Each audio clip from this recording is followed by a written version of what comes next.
Hello, I'm Zachary Hardy, and today I'm going to be talking to you about upgrades. Now this video is going to be covering the MIDI-based upgrades, which means these upgrades will be for older Blueboard PianoDisc systems, Yamaha disc claviers, QRS systems, and anything else that runs MIDI. Now some limitations of these upgrades are that for a lot of systems, the system has to work.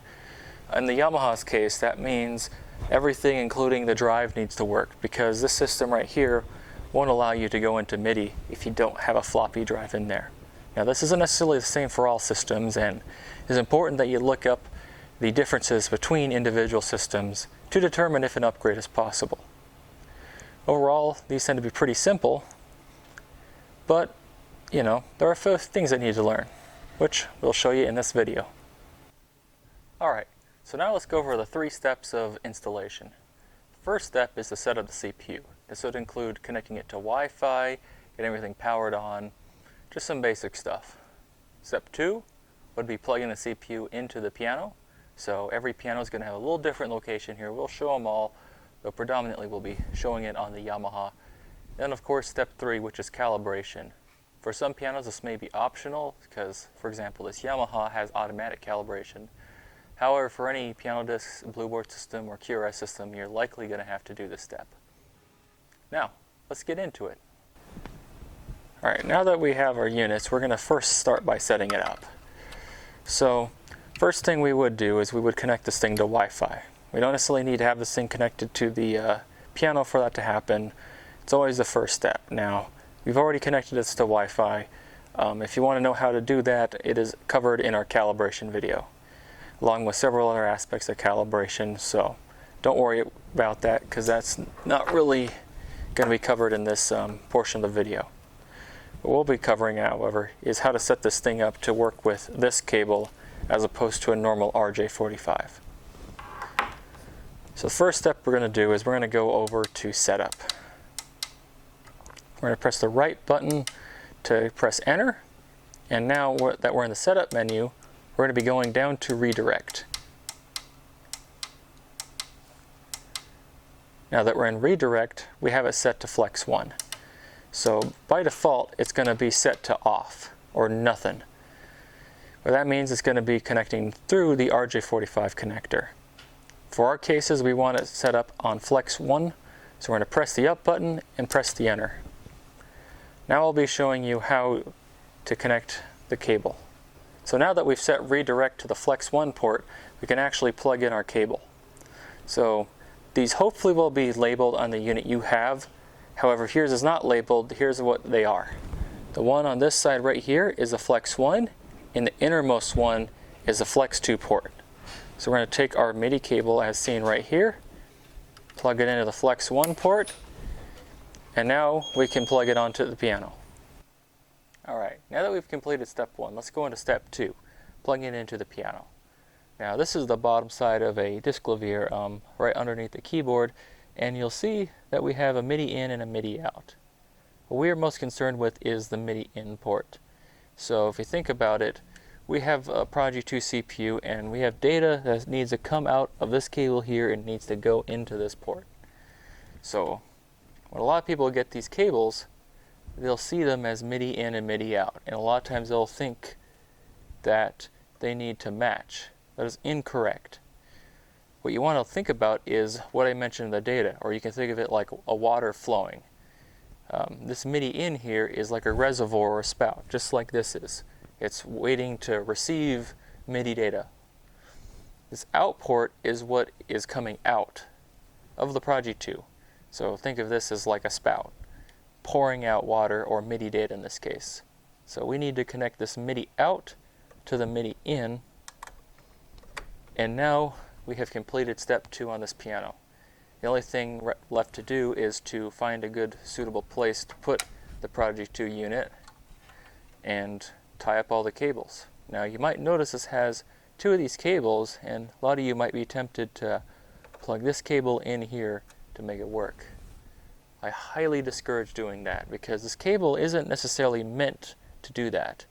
This cable is a dual use cable. This MIDI in port here is for someone who has a audio workstation or a keyboard who wants to send their MIDI data they just recorded out to a player piano, which is a completely different setup. This is an upgrade, which is entirely different. So now that we've successfully completed this on the Yamaha, let's show you how to do this on a QRS and a PianoDisc system. So with the QRS system, you're going to find a box that looks very similar to this somewhere on the piano. So that is where the MIDI in plug is. So I'm going to take our MIDI out and plug it into their MIDI in. And now the QRS is set up and we're ready to calibrate. Alright, so now let's show you how to do this on a PianoDisc system. So what we have here is a blue board system, and this is going to be in the following order. You'll have this board here and it's going to be in, out, and through. All MIDI ports. So what we're going to be sending is our MIDI out into our MIDI in port. As so. You have your 3 lights here and your push button here. And now you've successfully upgraded the blue board system. Alright, now that you're done with step 2 and have everything hooked up, now it's time to actually talk about some of the things specific to the Yamaha. Now, for a lot of systems you might have to still calibrate it, which is step 3, but for the Yamaha you're actually done. This thing is ready to play. However, there are a few things about the Yamaha that make it a little different than some of the other ones. This particular one, which is an old 90s disclavier, it absolutely has to have the floppy drive working. So for example, we can turn it on right now with the floppy disk off. And we need to put it into MIDI mode, or else I can hit play here and, well, nothing happens. So they have a button here labeled MIDI, and we could try pressing it, but nothing happens. Everything requires a floppy drive to be in, and it needs to be able to read the floppy drive. You can't just throw a floppy drive in there and have it work. Don't ask me why it's designed that way, but fortunately for this system, if your floppy drive goes out, this is not going to fix a broken floppy drive. You have to have the system completely working. So now when I press the MIDI button, I have a red light, which means that it's working. So I can come here and hit the play button.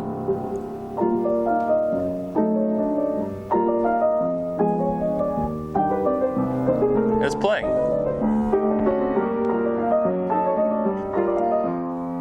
So I'll pause that real quick so I can talk without being overridden by the piano. A few things the way that Yamaha calibrates their system. The system in general will sound loud if you don't do a few things. So overall they have 2 things that they work with. One is that they want the felt rail or the muffler rail down. They learn their piano with the muffler rail down and this minus button all the way down to 10, which they say controls the volume. What it does is it moves the hammer rest rail forward just like the soft pedal. So now we can go down here and actually go to minimum volume here and play it. So this is where they set their minimum volume, because they never wanted someone to do something like lower the muffler rail and have it not play. Fortunately, what that means is that if you take the muffler rail off,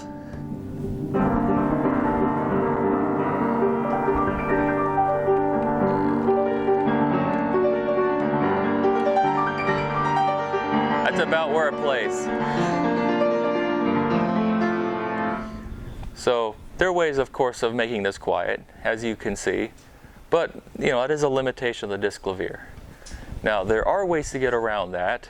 If you are a disclavier tech, you will have your service handbook for this piano, and you'll be able to put this thing into maintenance mode, and you can actually change the calibration values to play without the muffler rail and all that, and then it will play a lot better. In fact, you can unlock the lower volumes of MIDI and the higher volumes of MIDI, which will allow for a much greater level of expression. But as it sits, everything is filtered through the system, so we are stuck with the expression that this system has.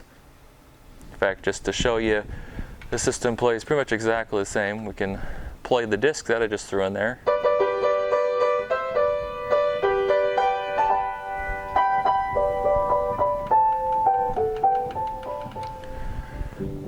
This is how they intended the system to work. So we are limited to the systems that you're connecting these to, as with any MIDI driver.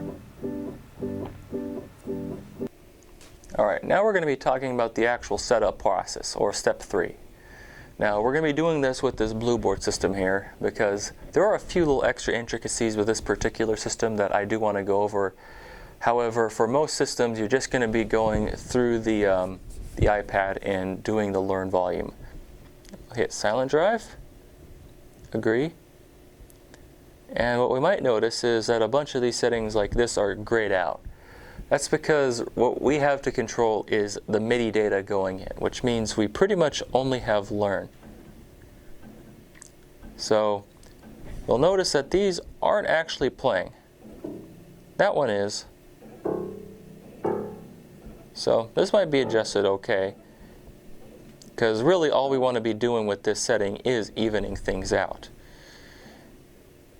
But let me also go in real quick on how to we'll go over how to adjust this, but let's just go right over to the beginning. So essentially we want to make this even, so we can hear that some things are playing, so we'll go up with this setting a little bit.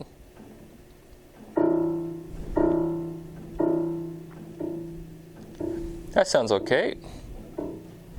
That sounds okay. And we'll go up.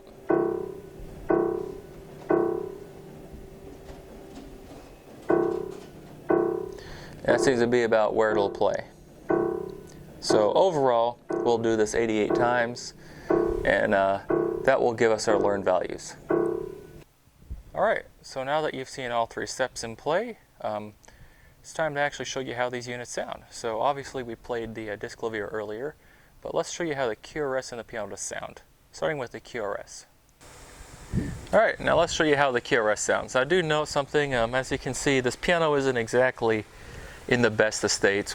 There's a broken hammer in there, so there will be some clicking, but you know, if you look beyond that, this will give you an idea as to what this should sound like.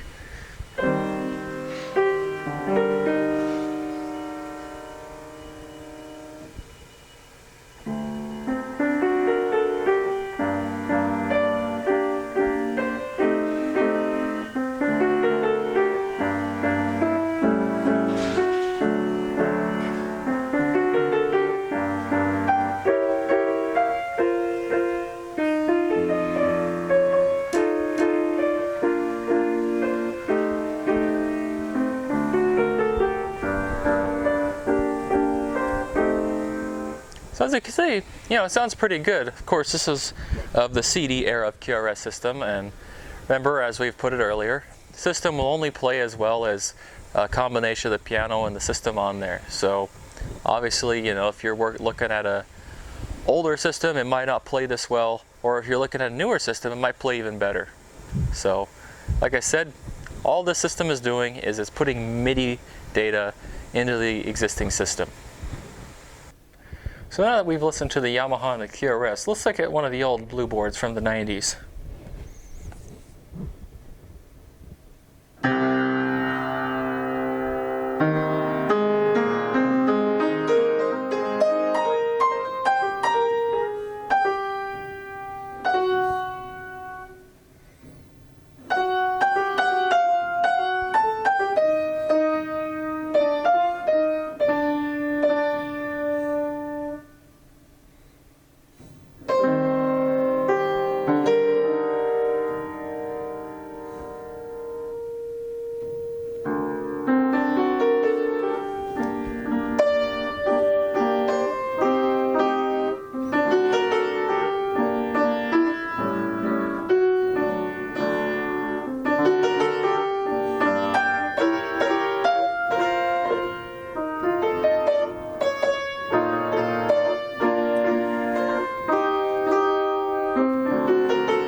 So now you've heard them play, you've seen how they calibrate, so this should be all the information you really need to get these systems working. Now obviously there are some individual quirks with each system. You know, we talked about the Yamaha, and you know, every system's a little bit different, so you might have to contact the direct manufacturer for any individual specifics. But overall, that shouldn't be too hard.